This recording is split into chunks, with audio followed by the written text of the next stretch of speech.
네, 이거는 천재노 중이 몇 단원, 4단원, 4단원 매체 표현 방법 한번 보도록 하겠습니다. 그래서 평가 문제집으로 페이지 154쪽이고요. 우리가 이 매체 표현 방법, 그리고 주로 이제 착한 소비 내 지갑 속 투표용지 이 지문에 대해서 한번 같이 보도록 할게요. 그래서 우리가 이 단원에서 배우는 건 이제 매체 자료에 대해 배우는 거거든요. 그럼 우리가 일단 매체가 뭔지부터 알아야겠죠. 매체란 건 뭐냐면 정보를 전달하는 매개물을 우리는 매체라고 합니다. 정보를 전달하는 매개물. 이건 우린 뭐라고 한다? 이제 매체라고 한다. 이렇게 알아두시면 되고, 우리 매체 자료는 이제 여러분이 뭐 지문, 이런 교과서 지문을 통해 보는 그 사진, 아니 뭐 그림, 아니 뭐 그래프 이런 것들이 모두 매체 자료라고 생각하시면 되고, 그럼 이런 매체 자료는 우리가 보통 어떤 효과가 있냐면 정보 전달에 정보를 이제 효과적으로 전달한다. 정보 전달이 효과적이다. 정보를 효과적으로 전달한다. 그리고 뭐 독자의 흥미를 유발할 수도 있겠죠. 독자의 흥미 유발. 그래서 이런 여러 매체 자료를 사용하면 이런 효과가 있다. 이런 거 살짝 알아두시고, 그러면 우리는 이제 착한 소비 내 지갑 속 투표용지란 글을 보면서 아, 이런 매체 표현이 적절한가? 잘 사용되는가? 이런 거를 우리가 한번 알아보도록 할게요. 네, 결론부터 말씀드리자면 여기 착한 소비 내 지갑 속 투표용지 이 지문 안에 있는 매체 자료들은 모두 잘 활용이 됐다는 거. 그래서 잘 했다, 잘했다 그런 식으로 평가를 내리면 될 것 같아요. 그래서 우리가 뭐 매체 표현법에 이렇게 나와 있는데 뭐 언어 표현, 시각 자료, 동영상 자료 이렇게 나와 있는데 동영상 자료는 우리가 다른 말로 시청각 자료라고도 합니다. 근데 여기 밑에 좋은 말이 나오는데 매체를 어떻게 읽어야 돼요? 우리는 비판적으로 읽어야 돼요. 그래서 우리가 뭐 뉴스 이런 것도 여러 매체잖아요. 그렇죠? 뉴스, 뭐 인터넷 기사 이런 것도. 근데 우리가 그런 걸 보고 이제 이거 뉴스에 뜬 거니까 사실이겠네? 하고 받아들이면 돼요, 안 돼요? 안 되겠죠. 그쵸? 우리가 특히 요즘 같은 세상에서는 너무 나쁜 놈들이 많아. 그러니까 우리가 이런 걸 좀 비판적으로 수용하는 자세가 필요하다는 거. 그럼 매체를 비판적으로 읽기 위해서는 어떻게 해야 된대요? 표현 방법과 의도, 어떤 의도로 이런 글을 썼는지 우리가 파악해야 된다. 그런 얘기를 하고 있습니다. 그럼 우리가 넘어가서 착한 소비, 네, 그 지갑 속 투표용지라는 글로 한번 가볼게요. 그래서 이 단원에서 시험에 나오는 건 되게 심플해요. 자, 여기 별표 찍고 써놨는데 어디에 어떤 매체 자료가 들어가고 이제 어떤 효과가 있는지 그거를 우리는 파악해야 됩니다. 왜냐하면 매체에 대해 배우는 단원이기 때문에 이게 가장 중요할 수밖에 없어요. 그래서 어디에 어떤 매체 자료가 들어가고 어느 효과가 있는지 우리는 이걸 위주로 한번 봐볼게요. 자, 그러면 처음으로 가보면 사탕, 초콜릿, 과자가 옹기종기 늘어서 있다. 메모지에 쓴 손편지도 보인다. 힘내세요, 행복하게 지내세요 같은 응원의 글도 있고 감사 인사가 적힌 쪽지도 있다. 이런 풍경을 볼 수 있는 곳은 뜻밖에도 지하철 한 물품 보관함. 수많은 사람이 잠시 물건을 보관하는 용도로 사용하는 물품 보관함이 특별한 공간으로 변신한 건 2015년의 일이다. 한 사회관계망 서비스의 사용자가 서울 지하철 2호선 강남역의 물품 보관함에 초콜릿을 넣어두었으니 누구든 꺼내 먹으라는 글을 올리면서부터였다. 하고 이렇게 뭘 제시했어요? 사진을 제시했어요. 이런 사진 자료, 이런 거 우리는 시각 자료라고 앞에서 봤죠. 이런 시각 자료를 사용했습니다. 그러면 이런 시각 자료를 사용하면 어떤 효과가 있을까? 우리가 말로만 지하철 물품 보관함에 이런 게 있어요 라고 말하면 약간 우리에게 좀 생생하게 전달은 안 되겠죠. 그쵸? 근데 이렇게 사진이랑 같이 제시를 하면 현장감 있게 전달한다. 혹은 우리가 뭐 다른 말로 생생하게 전달한다. 생생하게 전달 이런 말도 할 수 있을 것 같고 뭐야 이런 게 있어 하면서 독자의 흥미도 뭐 할 수 있다 유발할 수 있다는 거 이런 식으로 우리가 중요한 게 여기에는 이런 사진 자료 시각 자료가 쓰였고 이런 게 어떤 효과가 있는지 이게 중요하다 했습니다 여러분. 그리고 우리가 글 처음에 이렇게 사례를 제시하는 이유는 뭘까요? 그래서 이 글 전체적으로 어떤 얘기를 하는 거냐면 이렇게 우리 삶이 점점 어려워지고 있잖아. 이런 점점 어려워지고 있는 상황에서도 왜 남들을 도우려는 움직임은 많아질까? 그런 얘기를 하기 위해서 먼저 앞에 사례를 제시한 거예요. 그래서 처음부터 우리의 약간 이타적 본능이 발현되고 있다. 막 이런 말을 하면은 사람들이 약간 관심이 없어 한단 말이야. 그래서 우리 요즘 말로 빌드업이라고 하죠.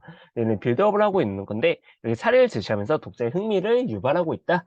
이렇게 알아두시면 될 것 같고 계속 보면 이 소소한 나눔에 감동한 사람들이 동참했고 달콤한 간식을 먹고 힘내라는 의미에서 달콤창고라는 이름이 붙었다. 그래서 달콤한 간식을 먹고 힘내라.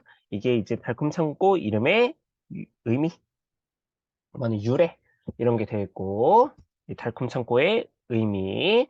자, 한 달에 5만 원이 물품 보관함 대여를 기꺼이 내는 사람과 가벼운 주머니를 털어 얼굴도 모르는 타인을 위해 간식을 넣어두는 사람들 덕분에 달콤 창고는 전국 지하철역을 중심으로 퍼져나갔고 불과 몇 달 만에 100여 곳으로 늘어났대요.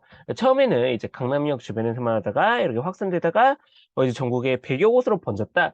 이런 정보를 되게 한눈에 알아볼 수 있게 전달하고 있죠. 뭘 통해서? 이런 지도를 통해서 전달을 하고 있어요. 그래서 이 지도의 효과는 무엇이냐, 이런 지도 같은 매치젤의 효과는 무엇이냐, 달콤 창고가 전국으로 확산되는 장면을 어떻게 전달한다? 한눈에 전달하고 있다는 거. 우리가 이런 효과들 꼭 체크하도록 할게요. 그래서 이렇게 전국으로 확산되는 모습을 보여주고 있구나. 자, 계속 보면 달콤 창고에 누가 간식을 가져다 놓고 가져가는지는 아무도 모르지만 이 공간을 통해 익명, 우리가 이름을 모르는 사람들이 서로를 위로하며 마음을 나누고 있었다. 어떻게 일면식 한 번도 본 적 없는 사람들끼리 살갑게 챙겨주고 따뜻한 말을 건넬 수 있을까? 자, 이런 식으로 우리가 질문하는 이유는 얘들아? 그래서 이 글도 그렇고 뭐 다른 비문학도 다 마찬가지인데 이렇게 질문하면 백이면 백, 우리 독자의 흥미를 뭐한다? 유발하는 거예요. 이렇게 어떻게 모르는 사람끼리 이렇게 서로 도와줄 수 있지? 라고 이렇게 물어보면 여러분이 한번 생각을 해보게 되잖아요. 그쵸? 그런 걸 우리는 독자의 흥미 유발한다. 혹은 독자의 호기심을 유발한다. 이런 식으로 말을 합니다. 자, 이기 위해 남을 받고 올라서야 하는 무한 경쟁의 시대에 달콤찮고 이해하기 힘든 낯선 흐름이다. 그래서 여기 핵심 포인트 보면 달콤하게 퍼져나간 이유와 그 의미, 이유, 익명의 사람들이 서로 위로하며 마음을 나누고 싶어 하기 때문이다. 그 의미, 이것이 가지는 의미가 무엇이냐. 달콤 창고라는 건 약간 이해하기 낯설다. 왜? 우리는 서로 이 짓밟고 올라가야 되는 그런 처지잖아. 그치? 물론 중학교는 절대 평가지만 고등학교만 가도 이 남보다 시험을 잘 봐야지 내가 얘를 짓밟고 올라서야지 좋은 대학에 가는 거잖아. 이런 경쟁 사회에서 이 달콤 창고라는 건 약간 이해하기 힘들다. 이렇게 말을 하고 있어요. 자, 그럼 우리 중간 1부분을 가보면 한 나라 국민의 겪는 경제적 고통의 정도를 보여주는 지표가 있다. 실업률과 물가 상승률을 바탕으로 산출되는 체감 경제 고통 지수가 그것인데 지수가 높을수록 경제적 고통이 심하다는 뜻이다. 자, 우리나라의 체감 경제 고통 지수는 2006년 약 13포인트에서 점점 올라 2015년에는 22포인트까지 치솟았다. 이렇게 말을 하고 있어요. 그래서 우리가 이것도 봐봐. 체감 경제 고통 지수가 많이 올랐다. 라고만 말하면 어느 정도 올랐는지 우리가 약간 이해하기 어렵잖아. 그치? 근데 여기서 어떻게 말했어?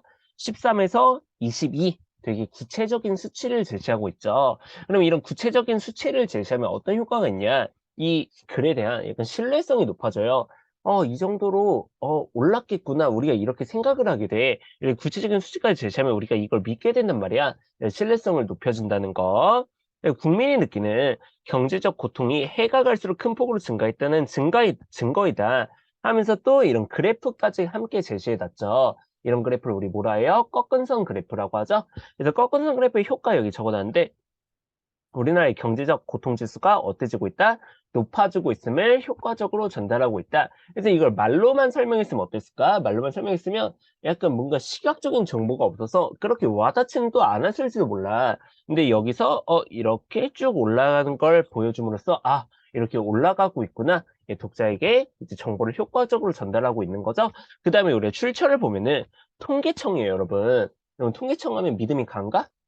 뭐 안 믿는 분도 있을지도 모르지만 근데 보통은 이제 믿음이 가죠. 그쵸? 여러분 지나가는 정재석 쌤이 말하는 거랑 아니면 통계청이 말하는 거랑 뭐가 더 신뢰성이 높겠어? 통계청이 말하는 게 신뢰성이 높겠죠? 그래서 이런 권위 있는 기관 혹은 뭐 공신력 있는 기관 뭐 권위 있는 기관도 써놓을게요. 공신력 있는 기관 혹은 뭐 권위 있는 기관. 그래서 권위 있는 기관, 공信있는 기관의 자료를 인용하면서 뭘 높이고 있다? 이제 신뢰성을 높이고 있다는 거 우리가 알고 있겠습니다. 그 다음에 우리가 이렇게 출처를 명확히 밝히고 있죠? 출처를 명확히 밝힘. 이것도 역시 우리가 신뢰성을 올리고 있다고 말을 할 수 있어요. 어디서 가져온 건지 우리 확실히 말해주고 있는 거잖아. 이런 것도 우리가 믿음이 좀 더 가게 되죠. 그래서 이런 것도 신뢰성을 높인다는 거. 어쨌든 이 증거이다. 이렇게 점점 살기 어려워진다. 생활이 넉넉해지는커녕 점점 더 어려워진데 강자만이 살아남는 정글 속에서 그래서 이게 현대 어떤 무한 경쟁 사회를 이제 비유한 거죠. 그래서 마치 정글과 같은 거야. 이제 남을 잡아먹어야 내가 살아. 이런 사회 속에서 사람들은 왜 자신이 가진 것을 남과 나누려고 할까? 근데 이거 질문하는 이유 뭐라고요? 독자에 뭘 유발한다? 흥미, 호기심 이런 걸 유발한다는 거. 자, 확실한 것은 이런 움직임이 몇몇 착한 사람만의 선행이 아니라는 사실이다. 지극히 평범한 사람들이 만들어내는 새로운 일상의 풍경이다. 게다가 역설적이게도 뜻이 뭐예요? 거들 뭔가 모순돼 보여. 모순적이게도 위기가 닥칠 때 사람들의 착한 움직임은 더 커진다. 그래서 왜 모순된다 하는 거야? 왜 역설적이라는 거야? 우리가 일반적으로 사람들이 살기가 어려워지면 남들을 돕는 게 줄어들어야 정상이잖아요. 그쵸? 근데 오히려 사람들이 착한 움직임이 더 커지니까 이게 약간 모순되는 거야. 말이 안 돼 보이는 거야. 그래서 여기 오른쪽에 뭐 선생님 비밀 노트에서 여기 나와 있는데 여기 별표 하나만 줄게요, 여러분. 이 글에서 다루고 있는 역설적 상황이란 무엇이냐? 어떤 주장이나 이론이 겉보기엔 모순되는 것 같으나 그 속에 진리가 있는 걸 우리는 역설적이라고 하는데 일반적으로 생각하기에는 자신 상이 어려울 때 다른 사람을 돌볼 여유가 없어. 그래서 보통은 남 안 돕지 않을까? 내가 사는 게 어려우면? 이렇게 생각할 수 있지만 위기 상황에서 사람 움직임이 증가하고 있으므로 이게 역설적 상황이구나. 이렇게 이해해 주시면 되겠어요. 그래서 쌤도 참 이런 걸 많이 느끼는 게 이제 쌤이 좋아하는 다큐 중에 옛날에 3일이라는 다큐가 있었어요. 그래서 다양한 직종의 사람들을 이제 3일 동안 촬영해서 보여주는 삶의 현장을 보여주는 그런 다큐였는데 거기서 이제 폐지 주시는 분들을 대상으로 한 적이 있는데 그분들이 진짜 마음씨가 너무 고와서 막 촬영하시는 분들한테도 요구르트 하나 더 건네주시고 그런 게 뭔가 감동을 자아내더라고요. 그분들도 어떻게 보면 이제 하루하루 끼니 해결하기가 힘든 상황이실 텐데 그런 상황에서도 남을 먼저 챙기는 모습 그런 게 되게 쌤도 되게 감명을 받고 그 이후로는 기부를 개인적으로 열심히 하고 있습니다. 어쨌든 이런 상황이 역설적인 상황이다 이렇게 말하고 있는 거고요. 달을 보면 경제가 나빠질 때 착한 소비의 모습이 어떻게 변하는지를 분명히 보여주는 그래프가 있다. 세계 공정무역 매출액. 그래서 공정무역이 뭔지 뭐 들어보신 분도 계실 텐데 우리가 막 카카오 같은 거, 초콜릿 같은 거 많이 먹잖아. 그러면 우리가 초콜릿을 먹으려면 그 원료가 되는 카카오를 따는 친구들 있겠지? 이런 보통은 이제 아프리카 같은 개발도상국 그런 친구들이 많이 그런 노동을 하게 되는데 우리가 초콜릿을 1,000원어치를 사면 그 친구들한테 돌아가는 돈은 얼마였지? 한 1원인가? 그 정도밖에 아마 안 된다고 해요. 그래서 그런 노동자들에게 돌아가는 돈이 매우 적은 거야. 이거는 공정하다 할 수 없겠지? 근데 우리가 공정무역이란 건 그런 친구들도, 그런 노동하는 친구들도 이제 적절한 대가, 그러니까 공정한 대가를 받을 수 있게 우리가 소비자가 좀 더 비싼 돈 내고 그 걔네한테 돈이 더 많이 가는 거, 그걸 우리는 공정무역이라고 합니다. 어쨌든 공정무역 매출액은 지난 2004년 이래 꾸준히 증가해 왔는데 특히 2008년 이후 금융위기 여파로 세계 경제 성장률이 마이너스로 돌아섰을 때에도 공정무역 매출액은 증가 추세를 보였다 하고 역시 꺾은선 그래프를 제시하고 있어요. 그래서 이 주황색 그래프가 세계 경제 성장률 그래프인데 점점 이제 낮아지고 있죠. 그러니까 성장이 점점 더뎌진다는 거야. 살기 어려워진다는 뜻이겠지. 근데 이 초록색이 공정무역 매출액인데 이게 점점 어떻게 되고 있어요? 증가하고 있어요. 그래서 이런 정보를 우리가 말로 설명했다면 조금 어려웠겠지. 말로만 설명했다면. 근데 여기서 그래프를 통해서 한눈에 전달하고 있는 거예요. 또 이거는 세계적인 것이었고 우리가 국내 공정무역 매출액만 봐도 이렇게 점점 상승하고 있는 모습을 볼 수 있어요. 그래서 꺾은선 그래프를 통해 정보를 어떻게 전달하고 있다, 효과적으로 전달하고 있다, 혹은 한눈에 알아볼 수 있도록 하고 있다. 이런 말이 나올 수 있다는 점. 넘어갈게요. 자, 우리나라 상황도 이와 다르지 않다. 우리나라 공정무역 매출액은 2008년에서 2009년까지 1년 사이에 무려 210%나 증가했다. 이것도 되게 구체적인 수치잖아요. 그쵸? 구체적인 수치를 제시하면서 뭘 높인다고요? 신뢰도를 높이고 있다는 거, 신뢰성을 높이고 있다는 점. 자, 경제가 안 좋을 때 타인을 생각하는 착한 소비가 오히려 늘어나는 이상한 현상이 벌어진 것이다. 자, 의미 있는 소비를 하려는 사람들의 열망을 보여준 또 다른 사례가 있다.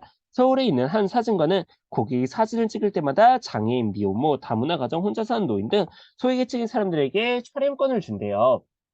1대1 기부 방식을 도입하자 손님이 늘었다. 같은 가격에 좋은 일까지 할 수 있는 사실이 사람들을 움직였다. 심지어 추가로 돈을 기부하면서 소외된 이웃을 위한 사진을 더 많이 찍어달라고 부탁하는 사람들 꽤 있다. 근데 우리가 사진관에서 이제 사진을 한 장 찍으면 그 사진관 주인님이 이제 약간 소외계층을 위해서 무료로 한 장 찍어준다는 거야. 그래서 그런 기부하는 가게 얘기를 하고 있는 거예요. 이 사진관과 같은 일대일 기부를 포함해 정기적으로 기부에 참여하는 가게가 매년 급격하게 늘어나고 있다 하면서 또 그래프가 제시되는데 이런 거 우리 막대 그래프라고 하죠. 막대 그래프를 통해 기부 가게 수가 점점 어때지고 있다? 증가하고 있다. 이걸 또 효과적으로 한눈에 전달하고 있는 거고요. 그리고 우리가 이렇게 어려운 상황 속에서 사람들이 서로를 돕는다.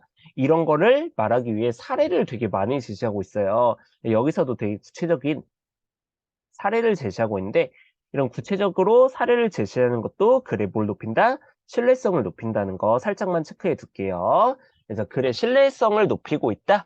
이런 표현도 우리가 문제에서 많이 나오거든요. 그래서 어떻게 신뢰성을 높이고 있는지 앞에서 우리가 출처를 명확히 밝혔고 구체적인 수치 제시했고 뭐 권위 있는 공信력 있는 기관의 자료를 인용했고 이렇게 구체적 사례를 제시하면서 신뢰성을 높이고 있다는 점 체크해 두도록 하겠습니다. 계속 보면 사람들은 이제 가격이나 품질이 아무리 좋아도 비인간적이고 이기적인 과정을 통해 만들어진 물건이라면 더는 것을 소비하려 들지 않는데요. 여러분 그러신가요? 쌤은 사실 이런 걸 별로 신경 쓰진 않아. 솔직히 말하면 그냥 예쁜 거 쌤 보기 예쁜 거 사는 건데 어쨌든 이 글을 읽고 쌤도 좀 알아볼까 하는 생각이 들기도 해요. 따라서 기업들도 예전보다 훨씬 더 가치지향적인 경영을 해야 된대요. 그래서 가치지향적이란 건 뭐냐면 좀 더 이제 윤리적이어야 된다는 거야. 그러니까 만약 이 가치지향적인 의미가 뭐 이윤만을 추구하는 거다 하면 맞아요, 틀려요? 틀리겠죠. 이윤만을 추구하는 게 아니라 좀 더 윤리적인 경영을 해야 한다고 그렇게 주장하고 있어요. 한 세계적인 커피 회사는 아마 스타벅스 아닐까? 아님 말고 2000년대 초반 제3세기 커피 농부들을 정당하게 대우하지 않는다는 사실이 알려지면서 엄청난 손가락을 받은 뒤 공정무역 커피를 도입하며 친환경 기업의 이미지를 만들어 갔대요. 자, 물론 착한 가치를 내세운다 해서 기업이 선한 의도와 목적을 갖게 되었다고 보기는 어렵다. 여기 부분 조금 중요해요, 여러분.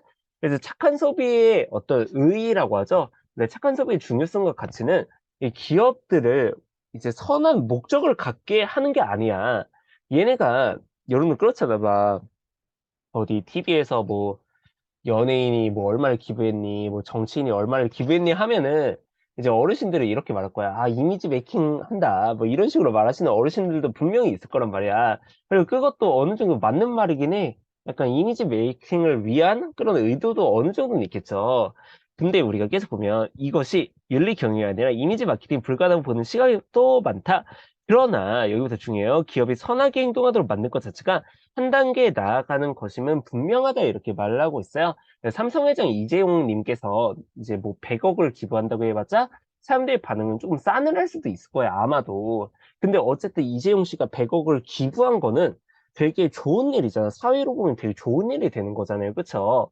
그래서 이런 목적, 기업들이 선한 목적을 갖게 하는 거는 아직은 무리일 수 있어도 이 기업들이 그렇게 행동한 결과가 좋은 거라면 선하게 행동하도록 만든 것 자체가 이게 좋은 일이다. 그래서 이게 착한 소비의 의의다. 이런 식으로 말을 하고 있는 거예요. 그래서 착한 소비의 의의 중요성과 가치가 뭐라고요? 기업이 선하게 행동하도록 만든 것, 의도와 목적을 갖게 한 건 아니야. 근데 선하게 행동하게 만든 것 자체가 착한 소비의 의의다. 좋은 일을 하는 기업이 성공한 사례가 거듭된다면 점차 시장의 질서도 합리적으로 바뀔 것이다. 그리고 세계는 이미 그런 방향으로 변해가고 있다. 넘어가서. 자, 그동안 경제학에서는 합리적인 선택을 하는 것, 즉 자신에게 가장 이익이 되는 쪽을 선택하는 것이 호모 에코노미쿠스의 인간의 본성이라고 여겨왔대요. 그래서 기존의 경제학, 그러니까 그동안 경제학이란 건, 아이고, 그동안 경제학이란 건 이제 과거의 경제학을 의미해요. 자, 과거의 경제학에서는 인간을 어떻게 봤다고? 이기적으로 봤다는 거야. 그런 이기적으로 봤다는 걸 말하기 위해 어떤 걸 가져온 거야? 호모 에코노미쿠스라는 말을 가져왔어요. 그래서 이런 식으로 약간 어려운 말을 가져온 이유는 무엇일까 생각을 해보면 그동안 과거의 경제학이 인간의 이기심만을 강조했다. 인간을 이기적인 존재로 봐왔다는 거야. 그걸 강조하기 위해 전문어, 우리에게 약간 낯선 말을 사용해서 이제 표현하고 있다. 이렇게 알아두시면 됩니다. 여러분, 이 말은 조금 중요해요, 여러분. 이 호모 에코노미쿠스도 그렇고, 뒤에 뭐 투표용지, 그리고 점수력 표현, 이런 거 셋 다 중요하거든요. 그래서 여기 별표 치시고, 이 말 조금 기억해 둘게요. 이 호모 에코노미쿠스라는 전문어를 사용한 이유가 뭐라고요? 그동안 기존의 경제학이 인간의 이기심만을 강조했다는 걸 효과적으로 전달하기 위해서다. 그래서 호코의 에모레, 에코노미쿠스. 자, 에코노미쿠스의 인간의 인간의 본성이라고 여겼다. 경제학에서 이제껏 인간의 이기적 본성을 부각해왔던 것은 모두가 자기 위치에서 자기 이익을 추구하며 그것이 건강한 경쟁을 통해 모든 사람에게 행복을 가져줄 것이라고 믿었기 때문이다. 그래서 그동안 경제학에서는 우리가 각자 위치에서 각자 이익을 추구하는 게 사회가 잘 돌아가는 거야. 그러니까 이대로 둬야 돼. 라는 약간 방인주의 그런 걸 주장했었거든요. 근데 하지만 그 결과는 좋지 않았다. 이심을 바탕으로 한 경쟁은 기대와 달리 환경 파괴, 물질 숭배, 지나친 경쟁, 인간성 상실 등은 온갖 문제를 발생시켰대요. 지금 세계 곳곳에서 나타나는 착한 소비의 움직임은 그동안 이기적 선택에 대한 반성과 함께 이타심, 나보다 이제 남을 위하는 것, 이타심이나 인간의 본성이 발현된 것이라고 할 수 있대요. 그래서 이 부분을 정리해보면 옛날 경제학에서는 인간을 이기적 존재로 바라봤어. 그래서 야, 너네 마음대로 해. 이렇게 했는데 그 결과 여러 문제가 발생하니까 요즘 착한 소비가 일어나고 있는 거는 뭐의 결과래? 인간은 사실 본성이 어떻게 하는 거야? 이타적이라고 이 글쓰기는 주장하고 있는 거예요. 이제 인간은 이타적 본성을 갖고 있기 때문에 전의 거를 반성함과 동시에 이런 본성이 발현돼서 이런 착한 소비의 움직임이 늘고 있다. 경제가 어려울수록 착한 소비가 더욱 확산하는 이유 역시 여기서 찾을 수 있다. 그래서 이런 역설적인 상황이 발생하는 이유를 인간은 이타적이라서 이렇게 대답하고 있네요. 착한 소비는 그동안 이기적 선택에 대한 반성과 이타심이라는 인간 본성이 발현된 것이다. 이게 핵심 내용이었고 마지막 부분 보면 마지막 부분 되게 중요해요. 착한 소비는 단순히 경제 활동만의 문제가 아니다. 착한 소비는 한 장의 투표용지와 같다. 이렇게 말하고 있어요. 그래서 여러분의 주위에 어른들을 봐도 내 투표 한 표가 뭐 세상을 바꾸겠어? 나 하나쯤이야? 이런 생각을 할 수도 있지만 그 투표용지 하나하나가 모여서 이제 세상을 바꾸는 거죠. 그러니까 착한 소비도 이제 마찬가지라고 주장을 하고 싶은 거죠. 비유적 표현을 통해 착한 소비가 뭐처럼 세상을 바꿀 수 있다? 이 투표처럼 세상을 바꿀 수 있다는 점을 이제 쉽고 인상적이게 우리에게 빡 와닿게 표현하고 있잖아요. 쉽고 인상적이게 표현하고 있다는 거. 이제 여기 비유적 표현의 효과 되게 중요하고요. 자, 의미도 중요해요. 왜 투표용지에 비유했는지 투표용지처럼 세상을 바꿀 수 있다는 거. 근데 우리가 어디에 어떻게 소비해야에 따라 기업이, 사회가, 그리고 세상의 미래가 달라질 수 있다. 그래서 기업, 그 다음에는 사회, 그 다음엔 세상 이렇게 개념이 점점 넓어지고 있죠. 그쵸? 점점 커지는 거 우리 뭐라 해요? 점층이라 해요. 점층. 점층적 표현을 통해 착한 소비가 이제 이런 영향이 있다. 이런 착한 소비의 영향을 강조하고 있다. 이런 말도 우리가 할 수가 있겠네요. 그래서 마지막 착한 소비의 중요성 보면 어디에 어떻게 소비해야 따라 기업, 그리고 그다음에 사회, 그다음에 세상의 미래가 어떻게 될 수 있다, 달라질 수 있다, 이런 걸 말하는 글이었습니다. 그래서 우리가 조금만 더 정리를 해보면 이제 뒤에 착한 소비가 확산하는 이유, 그리고 이런 매체 자료 되게 중요하다 했어요, 여러분. 이거 별표.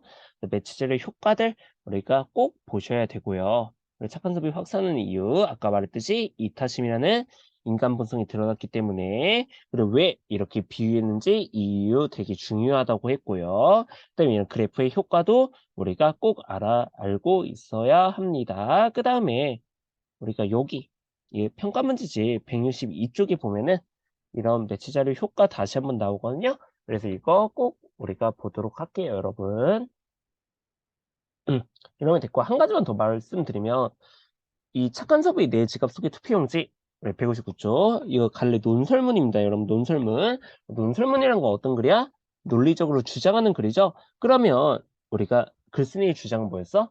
착한 소비라는 게 세상의 미래를 바꿀 수 있다, 이게 주장이었던 거고, 그러면 이런 논설문은 이 주관적인 글일까요? 객관적인 글일까요? 이거는 주관적인 글이에요. 그리고 되게 논리적인 글이에요. 그 다음에 이 글은 되게 설득하고 있죠. 어떤 걸 설득했어? 착한 소비를 하자. 그래, 착한 소비가 투표처럼 세상을 바꿀 수 있다. 이런 걸 주장했고 우리에게 어떤 교훈을 줬죠. 어려울수록 남과 이렇게 도우며 살아야겠구나. 이런 교훈을 줬습니다. 그래서 여러분, 우리가 착한 소비 내 지갑 속의 투표용지 중요하다고 한 거 잘 표시하시면서 시험 잘 보기를 바랍니다. 화이팅!